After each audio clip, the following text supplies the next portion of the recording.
감사합니다. 성명서 낭독에 이어 첫 번째 말씀해 주실 분 모시겠습니다.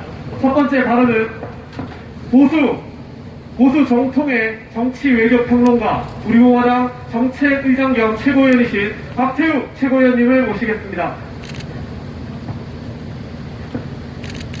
네, 우리 애국 시민 여러분, 그리고 해외 동포 여러분, 오늘 드디어 지난 3년 9개월 동안 범죄는 엉터리입니다만 어떤 억지로 깨맞춘 박근혜 대통령님에 대한 파기환송심 재상고 마지막 확정 판결이 이루어지는 날입니다. 지난 7월 10일 날 파기환송심에서 국정농단 부분에 대해서 제가 기억하기로는 징역 15년하고 벌금 180억 원, 그리고 국정원 특활비 부분, 그 부분에 대해서 징역 5년, 추징금 50여 원 이렇게 아마 선고한 기억이 나는데, 이것 자체가 사실은 지금 대한민국 헌정사에서 억지로 깨맞춘 재판이라는 게 전직 대통령들 국정원 특활비 그렇게 다 쓴 거 다 아는 사실이고, 객관적으로 형평성 있게 조사된 것이 아니라는 건 다 알고 있는 사실이고, 또 여러분들 알다시피 국정농단이라는 그 개념 자체, 그것도 억지로 깨맞췄다는 것이 많은 법리학자들의 논리입니다. 그래서 오늘 저는 대한민국 사법혁명이 일어날 수 있는 무죄 선고를 통해서 대한민국의 법치가 살아있음을 보여줘야 된다, 그렇게 생각합니다.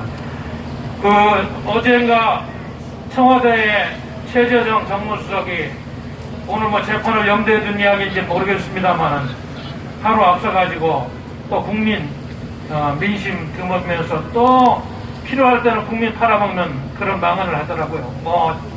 대통령의 권력이라는 것이 국민이 임한 권력이라서 국민들의 뜻을 따라서 그건 대통령이 고유권이다, 이런 식으로 정리를 하던데, 아니 대통령이 임한 권력이고 국민의 뜻이 어디 있는지 안다면은 정무수석이 그런 발언을 해서는 안 됩니다. 이거는 재판에 영향을 미치는 잘못된 발언이고 하루 전에 당장 취소돼야 되는 망언이었다, 그렇게 생각합니다. 진정한 국민의 민심은 지금 각종 여론조사에서 문재인 정권 퇴진이고 이 정권은 안 되겠다는 거 아니에요.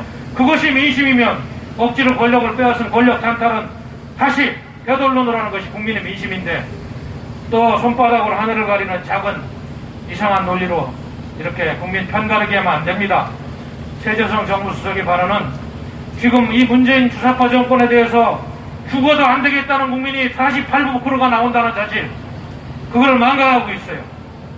그리고 정말 잘못하고 있다는 것까지 합하면 60%가 이제 넘어서서 계속 올라가고 있는데, 그것이 국민의 민심인데 그거를 외면하는 잘못된 망언이었다, 저는 그렇게 해석을 합니다.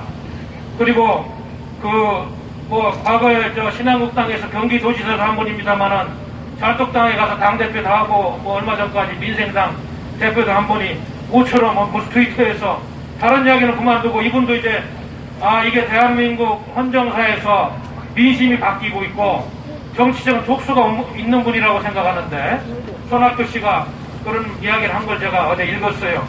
박근혜 대통령님에 대한 사면은 이루어져야 돼. 그것이 문재인 대통령이 임기 1년 남은 마지막 대통령으로서 할 수 있는 일이 아닌가. 그분 야권 인사도 그런 이야기를 하고 있고, 이런 흐름이에요.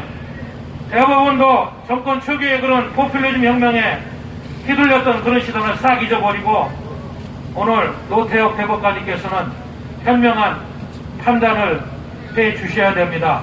한 가지 안타까운 것은 우리 공화당처럼 이렇게 지난 4년 동안 탄핵무효, 즉각 석방을 외쳐온 세력이 있는 반면에 지금 이러한 역사적인 재판 앞에서 야당인 국민의힘은 한마디도 이 사면 문제, 이 재판 문제에 대해서 제대로 이야기를 하지 않고 있어요.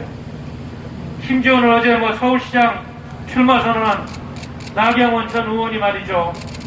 안철수는 야당을 대표하는 인물도 아닌데 그가 서울시장이 되면 되겠느냐고 폄하하던데, 본인은 야당을 대표하는 인물에 박근혜 대통령 탄핵하고 그거 바로잡지 않고 어떻게 서울시장 선거에서 이길 생각합니까? 다들 말장난하고 큰 역사의 흐름을 보지 못하는 잘못된 삼류 정치인들의 이런 언동을 우리가 좌시할 수 없는 것입니다. 그러나 저는 오늘 이 파기환 중심 이후에 7월 10일 이후에 열리는 마지막 오늘 확정재판에서 대법원은 역사적인 판결, 사법혁명을 이루는 판결을 이루어서 그동안 문재인 정권이 대한민국 헌정사에 씻을 수 없는 잘못과 국민의 가슴을 아프게 한 이러한 측면, 그리고 헌법을 파괴한 권력 찬탈 측면을 다시 한번 심사숙고해서 무죄 선고한 것을 부탁드리는 것입니다. 우리 공화당이 그동안에 외쳐온 4년간의 그런 아픔과 결실이 오늘 좀 맺어지길 바라는 것입니다. 대한민국은 앞으로 이 재판이 잘 이루어져서 탄핵무효, 무죄석방, 그것이 이루어지는 날 자유우파가 다시 한번 역사의 물꼬를 뜨고 잘못된 정치인들 싹 교체하는 자유우파 혁명을 통해서 이 나라의 앞날은 열릴 것이다. 그래서 오늘은 그러한 큰 판을 짜는 조그만 시금석이 놓여지는 그런 사법부의 개혁의 날, 사법부가 할 수 있는 것을 할 수 있는 국민에 대한 도리를 다하는 그런 성스러운 날 될 것을 부탁드리면서 저희 이야기를 마치겠습니다.